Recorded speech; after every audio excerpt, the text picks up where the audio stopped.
So on the strategy call, we basically get into your Google Analytics account and pull out a bunch of data to say, okay, here's how many people are abandoning in the checkout, in different stages of the checkout, payment page, cart page, etc. Here's how many people look at 2 products, 3 products, but they don't end up moving into the cart. And so we're basically building those cohorts to say, okay, here's the different cohorts of people that abandon. Here's the percentage that I think you could save with a proper live chat strategy. Here's what that would look like as far as the strategy. You're listening to eCommerce Fastlane, the podcast show to help you build, manage, grow, and scale a successful and thriving company. Powered by Shopify. Listen to real conversations with partners and subject matter experts as they share proven practical strategies, platforms, and the best Shopify apps to help you accelerate your business. The time is now for you to improve efficiencies, grow revenue, profit, and lifetime customer loyalty. Please welcome your host, startup founder, and strategic advisor, Steve Hutt. Imagine your long-awaited order just got delivered. You open up the package and, as luck would have it, your new shirt is in the wrong size.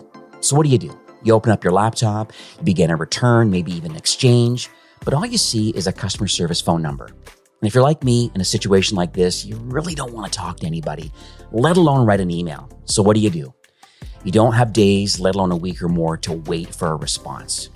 The ideal next step is to process your own return online, drop it off at a nearby pickup location, and move on with your life. And this is what a hassle-free return process is supposed to be like.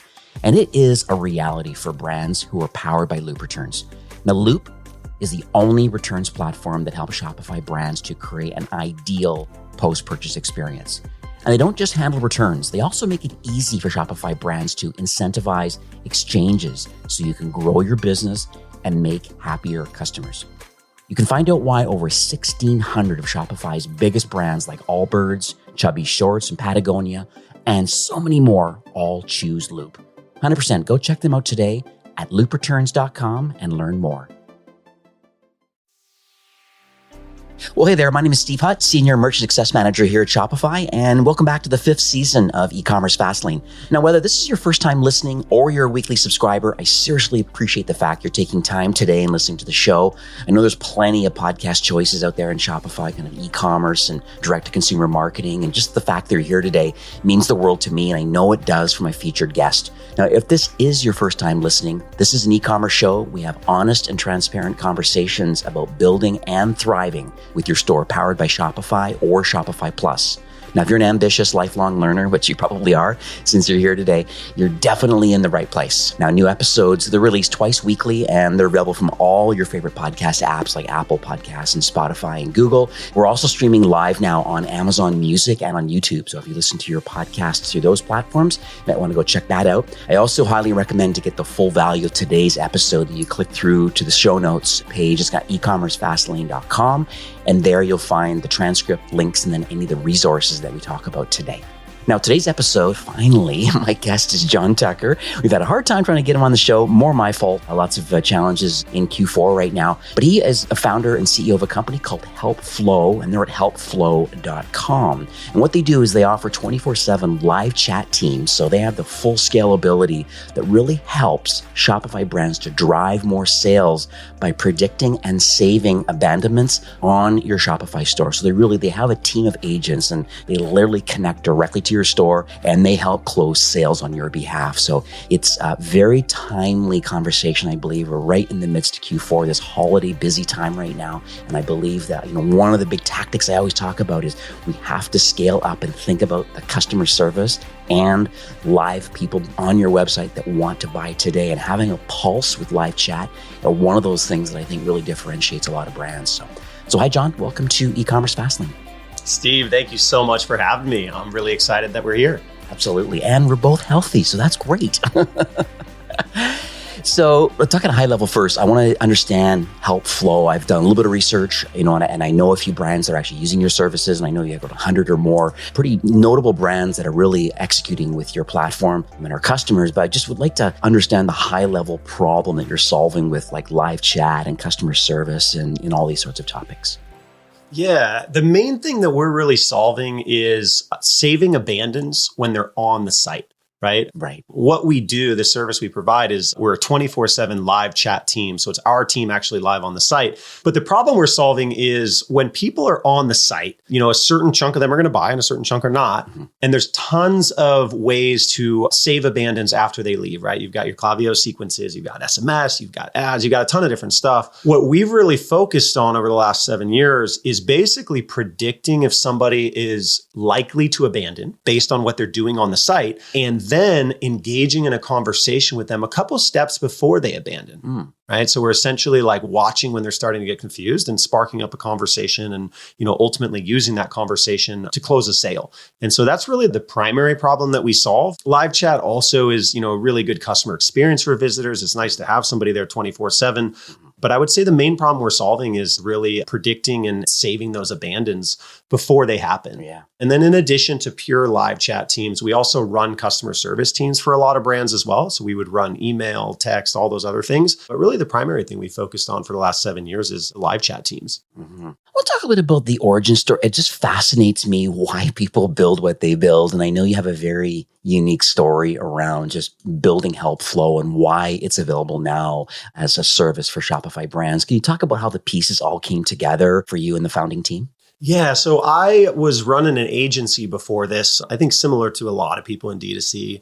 And essentially, I was focused on driving leads for clients, mostly small business stuff, nothing too crazy. But one of the things that we stumbled on is, really recommending to our clients to use live chat and basically engage with your visitors, right? And it was not us doing the live chat at that time. It was us, putting the software on there and getting the client all set up, and then the client would run it. And what we saw happen is it worked for driving leads. It worked for connecting with visitors and converting a lot more visitors. But like clockwork, multiple clients that we had going for, they wouldn't keep it active. They wouldn't keep it going. And the reasons were kind of all over the place, but they all kind of came down to, we just don't have time for all these chats that come in. Right. Because when you do it well, like you end up getting a lot of chats. And so multiple clients ended up getting to the point of asking us like, why don't you just run it, right? And so I basically remember client Mark in particular, I said, look, I'll run it for a week so you can see like there's a clear business case here to hire somebody, and then you'll hire somebody, right? Maybe you don't need to run it yourself, but like, let's hire somebody to run it. And so we did that and it worked really well. And then he said, what would it cost for you to just keep running it? Because it's obviously working. And the same thing happened with a couple other clients. And I said, okay, like there's clearly a problem here, clearly value for the client. And now I realized pretty quickly, like, wow, like we could run chat for a lot of different brands because this wasn't that complicated to get it going for Mark in that particular case. And so we basically launched it out of that pattern, and it caught on pretty quickly in the early days. Mark was not an e-commerce store. He was more of a lead gen service. And we basically launched, got a number of e-com brands on board pretty quickly, and then just kept growing from there. And pre-COVID, we were already a pretty good size at that point. We had a great team, had already solved kind of the scale issue. And COVID just completely supercharged our growth and really blew up after that. But yeah, it all came out of multiple clients saying, yeah, live chat works. We don't have time to run it. Can you run it for us? Yeah.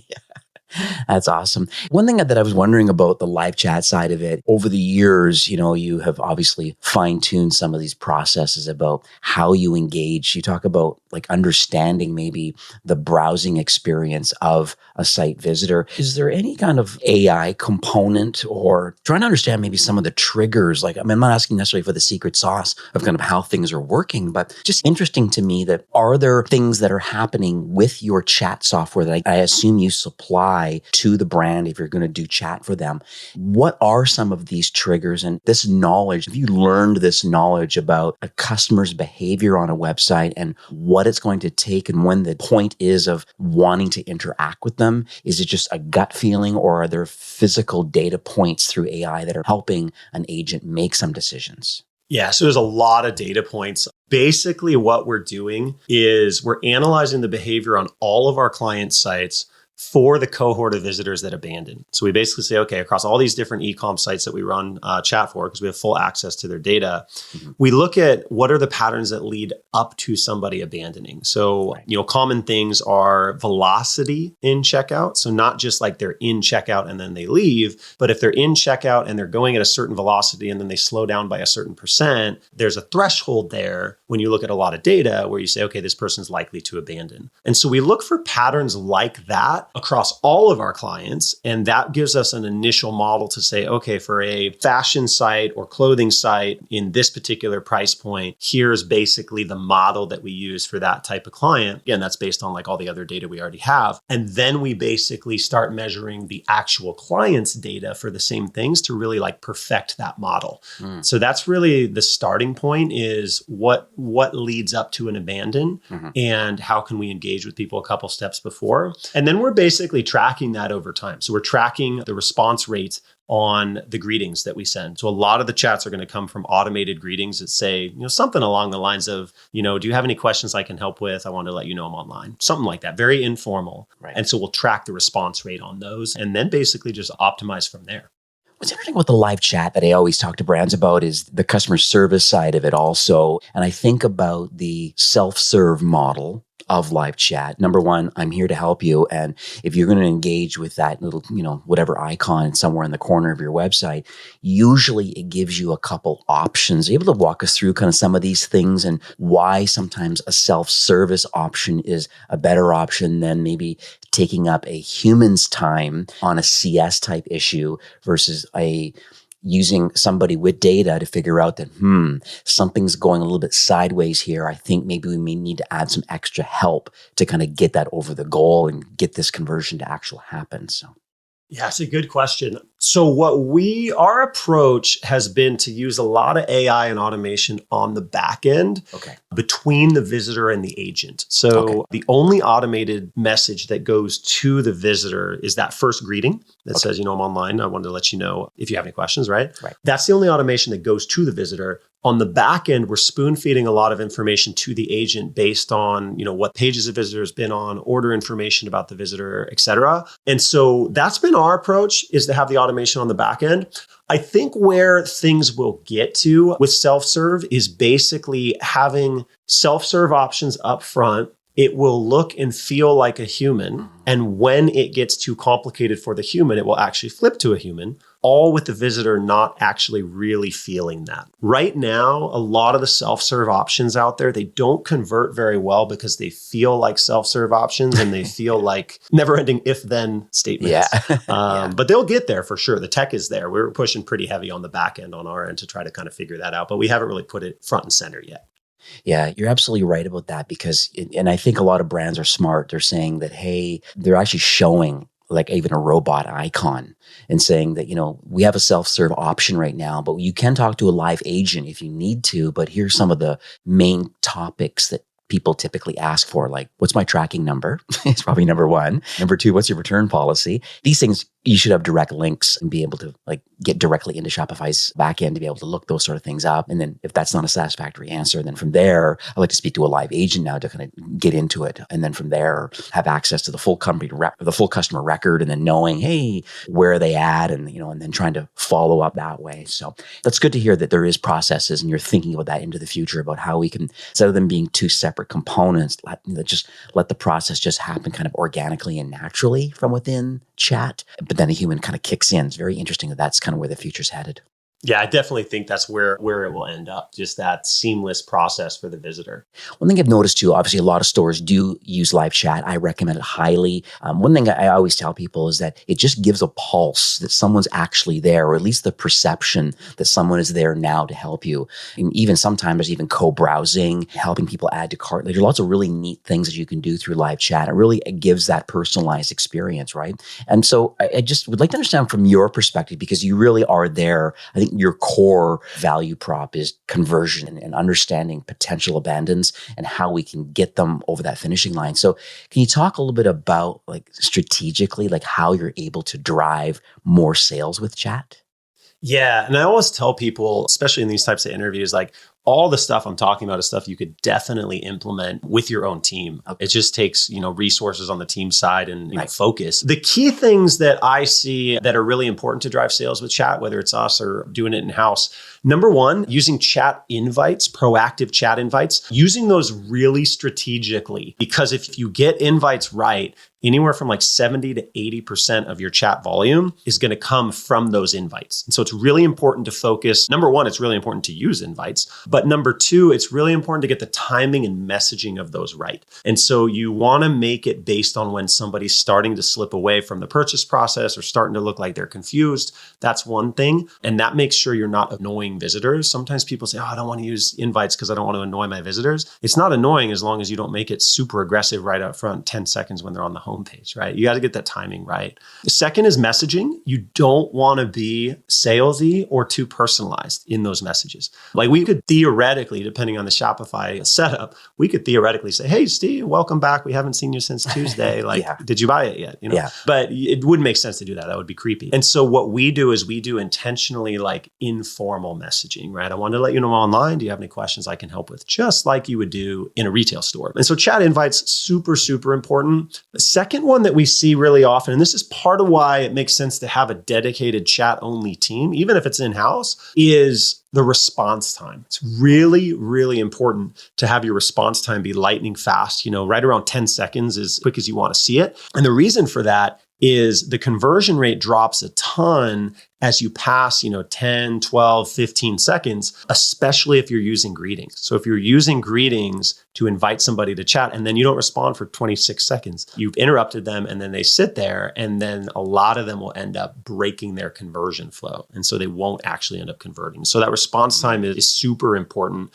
Same thing with pre-chat forms. You don't really want to use pre-chat forms because it adds friction to the process. So that's kind of in line with the slow response times. Like if somebody has a question, let them press a button and talk to a human, right? Like move them to that support stage pretty quickly. And then the last piece is if you look at your traffic, when you get chats, you're able to convert way higher than for people that don't chat, typically like 4 to 7 times higher if you end up chatting with somebody. And if you look at your data, a lot of your website traffic and sales is going to come on nights and weekends. Even if you're a relatively B2B focused business, we see a big chunk of traffic and revenue outside of business hours. So it's really important to have the chat team there as well during that time so that you're able to be there for those chats. And so I would say those are the main things that are really important, really like invites, super fast response, and just being available.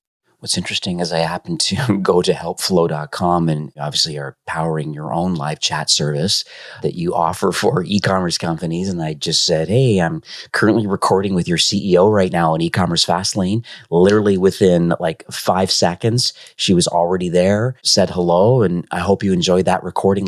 So this is actually a real person who actually answered it quickly, had no idea. And so it was really, that's the great NPS score for that agent. Someday we'll do that with AI, but today it's humans. That's lovely. You mentioned a bit about internationalizations. I think that's important about being like evenings and weekends and different time zones, stuff like that. I think brands that do international shipping, and I think it's on a lot of people's radar. How do I get it there? And the duty and tax compliance, all that kind of stuff. So if you have that tech organized and you can fulfill an order internationally, the challenge is being able to communicate with them. Is there ever a language barrier? I guess natively it's in English. Are there opportunities with your solution for other languages, Spanish or others?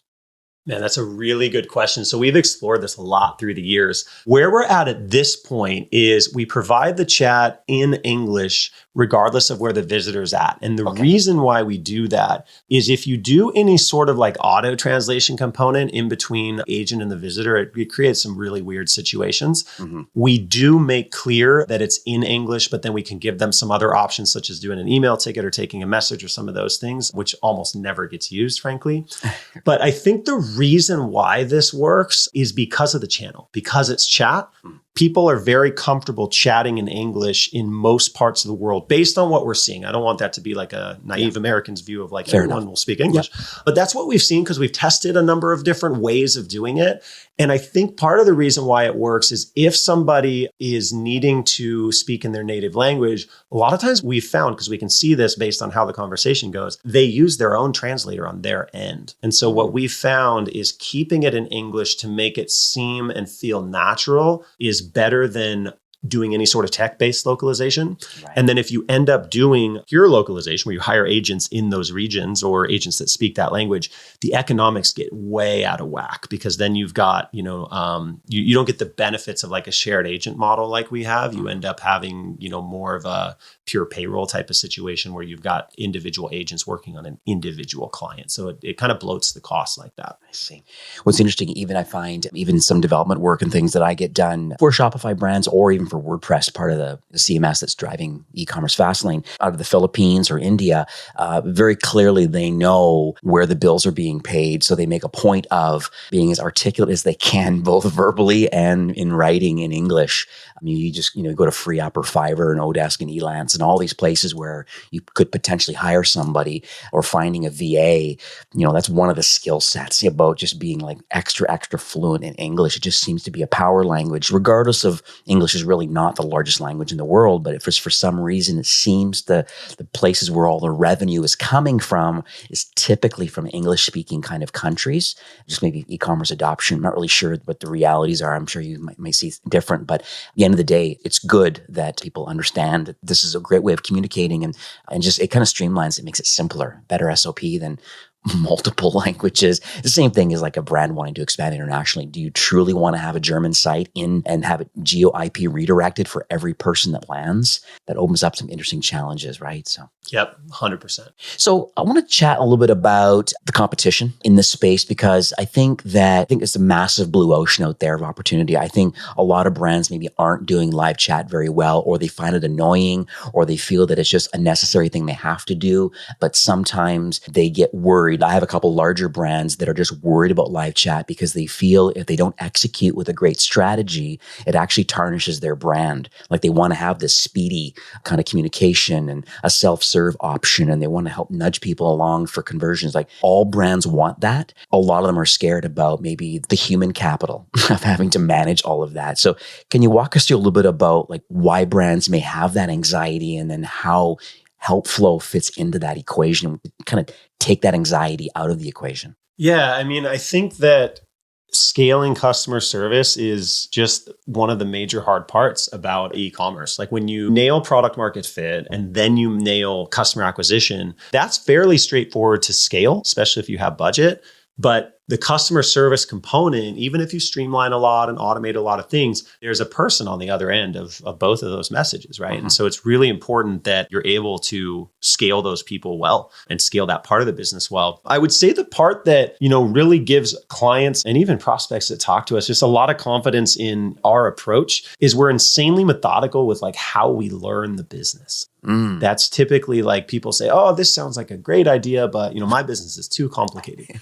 And we focused on that from day one of just making sure that the onboarding process is really methodical. Again, like without getting too nerdy, we track every question that gets asked across all of our client sites over 7 years and gazillions of chats. So we know certain questions are going to be asked. We get that stuff during onboarding. We get access to your help desk. We pull all of that in. So it's a very methodical way to say, okay, these are the questions that are going to be asked. And then we're basically building that knowledge base, and the agents are using that. And we also hire great team members. But I would say that that's kind of a secondary component that gives our clients confidence, is they want to know like we can learn the business really quickly. And that's really from that onboarding process. And I think that's something that even if you're scaling internally, you got to train the new agents on the brand and the product, right? And so that's what we've gotten really good at on our end, is like, you don't need to train us. We will get the information we need from these different sources and make sure that the agent's ready to go within a couple days.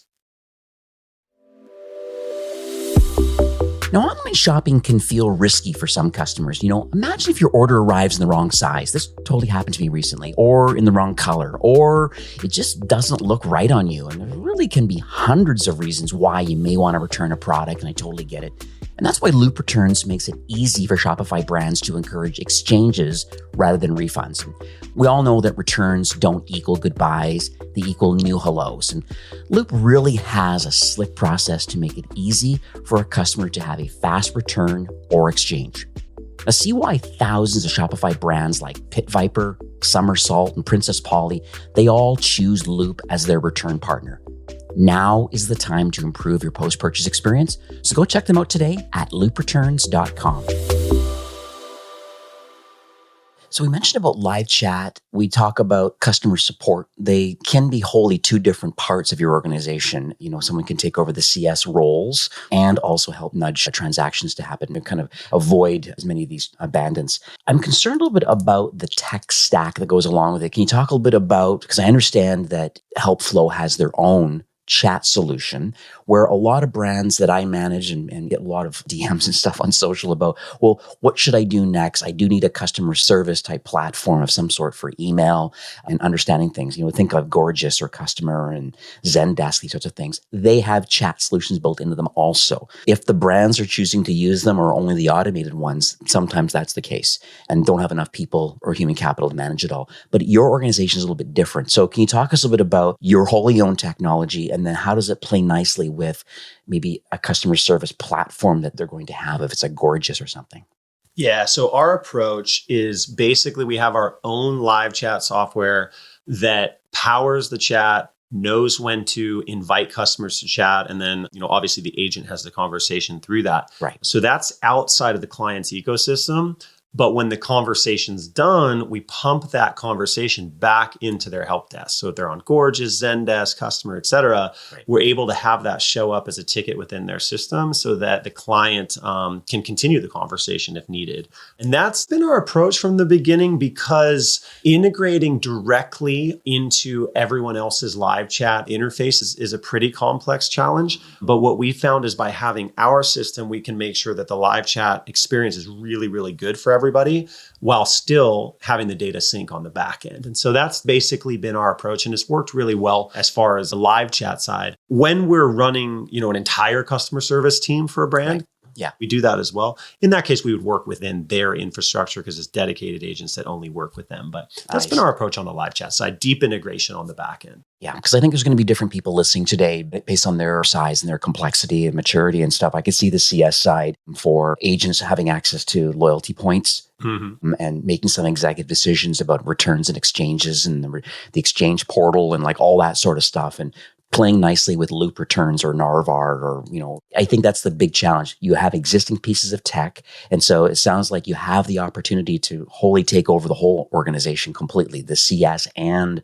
the live chat side of it to, for the conversion side.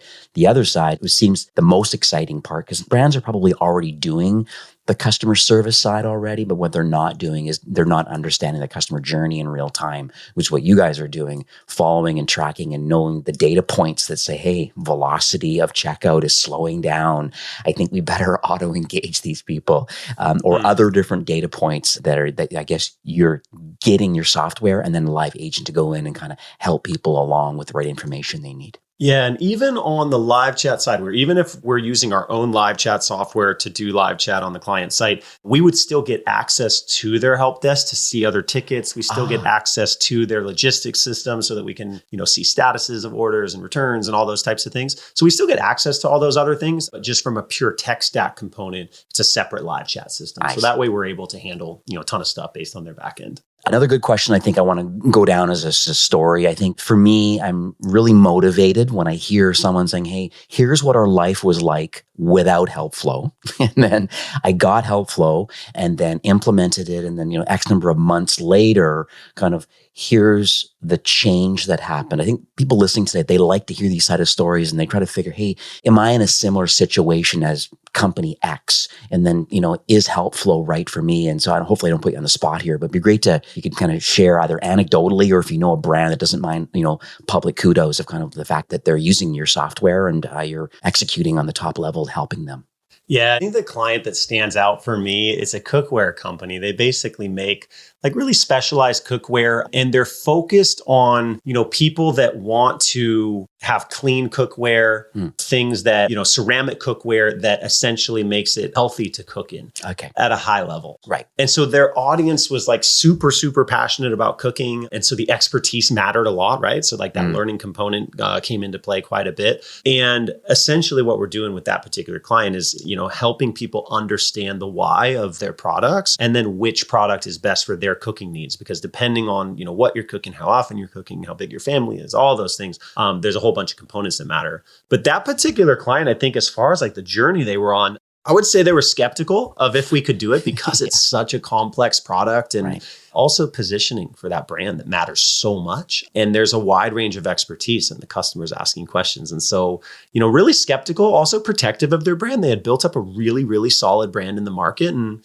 just wanted to make sure it was done well. But they were also open to the concept. They had kind of found us through a similar type of situation as this, where, somebody else was kind of, bringing us into their community and kind of talking about us. And, they took some time to really understand how we think about these things. So like, what's our view on the customer experience and all those things. So they gave us a shot, and they're still a client today. I think they've been with us for 3 years, I believe now. I lose track on some accounts, but I would say they were really confident in the onboarding process and learning process. And they're really just happy with how their clients are taken care of. We kind of share messages back and forth, the CS team on our end, customer reviews and, people that have mentioned the chat to their team, their in-house team, and they're just happy with how it's gone. And so I would say that's kind of the journey that they've been on. And is there anything as far as is there a lift maybe in conversion rates of chat, or just, I guess overall, I'm just trying to think about, because that's the whole idea, I think, of wanting to take you on. There's a certain cost associated to having access to your team. Is there a significant kind of ROI lift that goes along with that? Absolutely. Yeah. So the way we measure things is we look at, based on the cost of coverage, so the cost of the service to HelpFlow and the client's margins, we say, what's the break-even point? Like, how much in sales does this need to generate, right? Right. And so with this particular client, if you look over basically like a 90-day plan, they're spending about $9K in chat budget, so basically $3K a month. Okay. I can't really divulge what their break-even point is, but just assume for the sake of a call, it's 25% margins, right? Okay. So basically they need to produce, around 36K in sales. Yeah. And we generated in that particular quarter for the case study, I'm looking at about 125K in sales. Oh, wow. So the break-even points, 36-ish. We're producing 126. That doesn't mean every single one of those sales wouldn't have happened without chat. Right.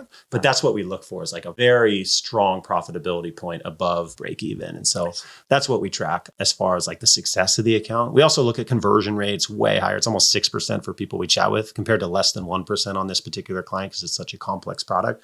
If people don't chat, definitely seeing super solid results. Sounds like as part of the onboarding process and kind of making the decision to want to use HelpFlow, is you actually look at your business model. As long as the brand is transparent with you and you have lots of brands that are already connected, so you have a reasonable knowledge base about, hey, you're in footwear, sneakers, we know what the approximate margin is going to be in a product like that with $100 average order value. So it sounds like you're able to negotiate specifically by brand, as saying, well, we believe, use an example of $3K a month, but there could be some brands that have less traffic and different kind of unit economics that I guess your prices would adjust accordingly.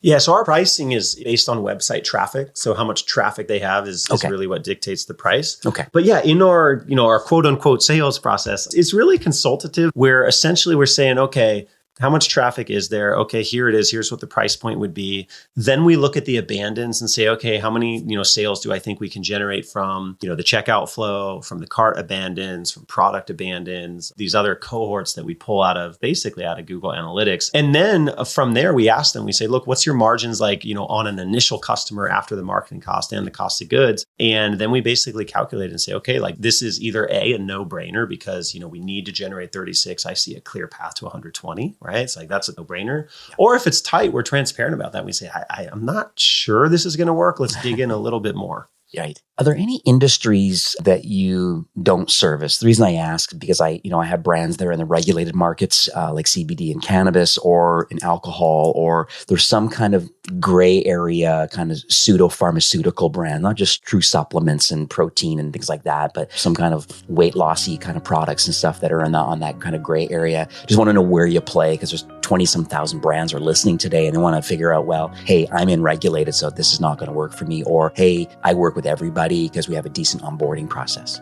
Yeah, so we work with clients in CBD and supplements in all types of FDA regulated and their equivalents around the world. So the regulation component is pretty straightforward for us. It definitely raises the pressure for the client a little bit. A lot of people are like, I got to be careful what I say. But during the onboarding process, we make sure that we understand the requirements from a regulation perspective. Okay. And also we already have clients in I don't want to say every single niche, but we haven't really come across any in the last year or two, brand new niches for us. I would say the one that we don't work in is the adult space. space. Okay. And the reason for that is the chat agents are on the front line. And we tried it very, very early days. There was actually a very, very large Shopify brand that came to us through an agency partner. And it worked, but we were just like, you know what? We're not going to do this. We ended up not continuing that past the initial test.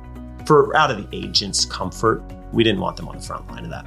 And that's fair. Even on merchant success teams, something like that, if there's any adult products, the merchant success team member doesn't feel comfortable and does bring up some interesting marketing angles that are completely unique because you can't advertise on Facebook and Google or TikTok or anywhere. And then so it's all about content and community and link building and like SEO and lots of stuff. And a lot of the team members don't have that skill set. And it just goes down a really interesting marketing rabbit hole.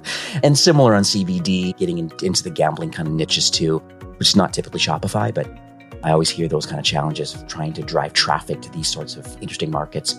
Well, it's good to hear that you're open to everything other than adult. You're clear about kind of what can and cannot be.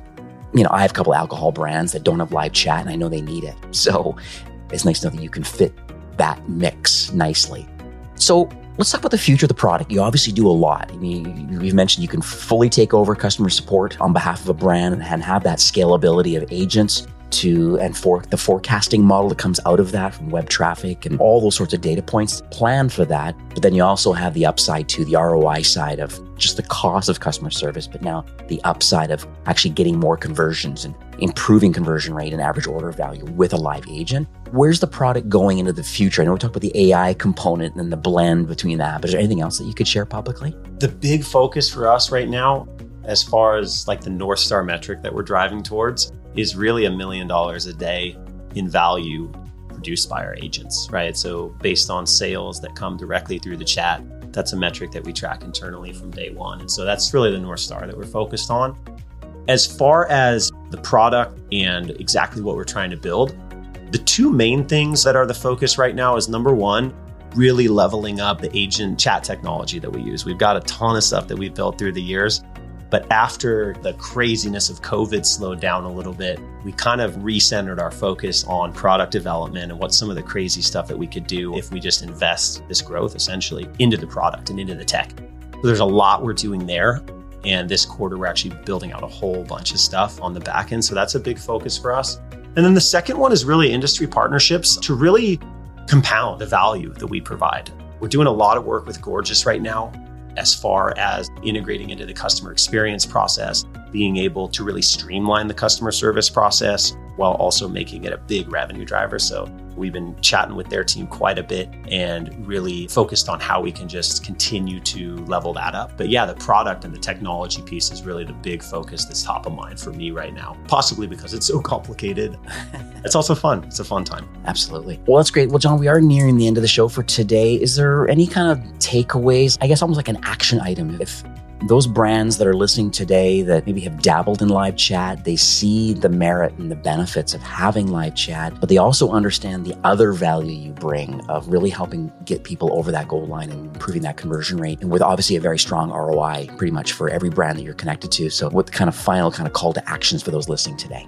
I think the big thing I would recommend brands focus on is really focus on maximizing abandon recovery. Okay. Being able to save people when they're on the site, save people in checkout. We didn't even really talk about this, but adding stuff to your Klaviyo sequences to like really turn those into conversations rather than broadcast message, hey, you forgot something in your cart.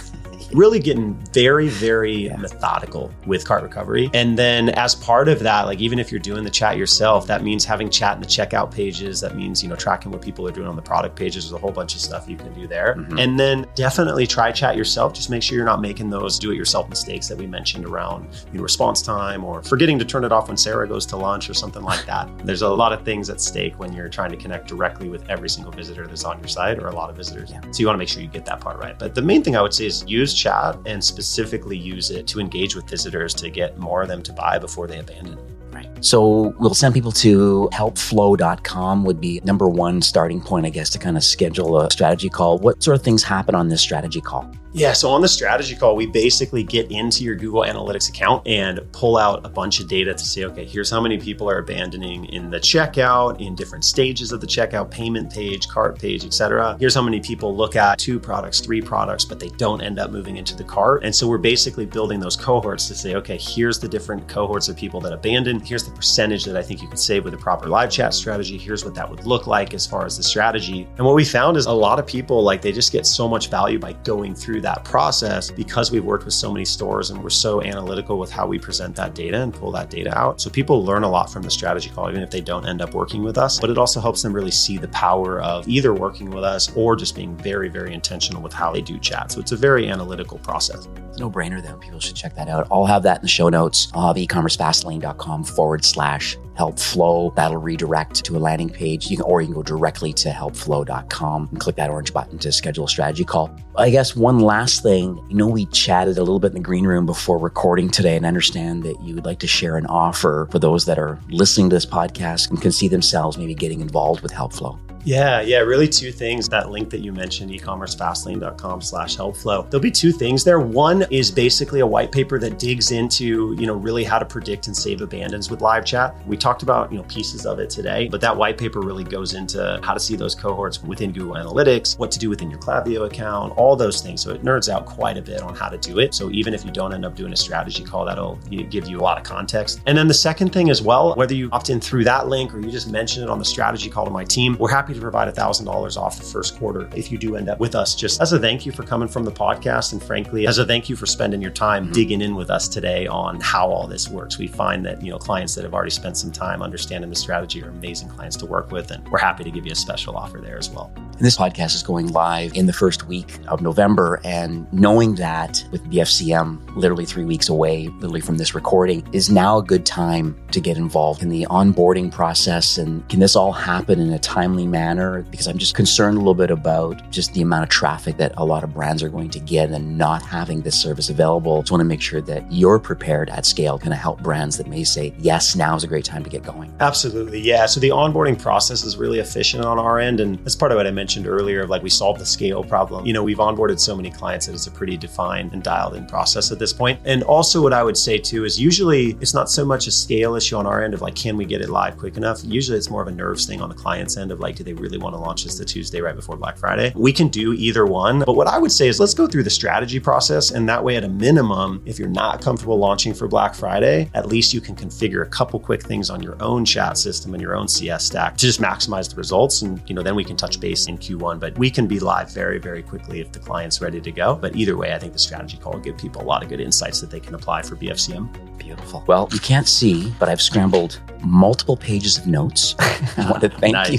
That's actually a good podcast when you have a lot of notes because, I'm merchant facing, and that's kind of the benefits of this podcast. I get inside a founder's brain and kind of understand the problems they're solving for Shopify brands. And, it's very clear that you created a great process and a system, and we're able to quantify the ROI of a small amount of money for all your tech and processes in exchange for potentially customer service, but more importantly, really helping to convert a lot of people that otherwise may not have converted. And I think that's an important upside and advantage that you have to the marketplace. So just wanted to thank you, John, for coming on the show and giving your time and your knowledge and your vision and just kind of giving back to the Shopify ecosystem. I appreciate it. Thank you so much, Steve. Have yourself a great afternoon. You too.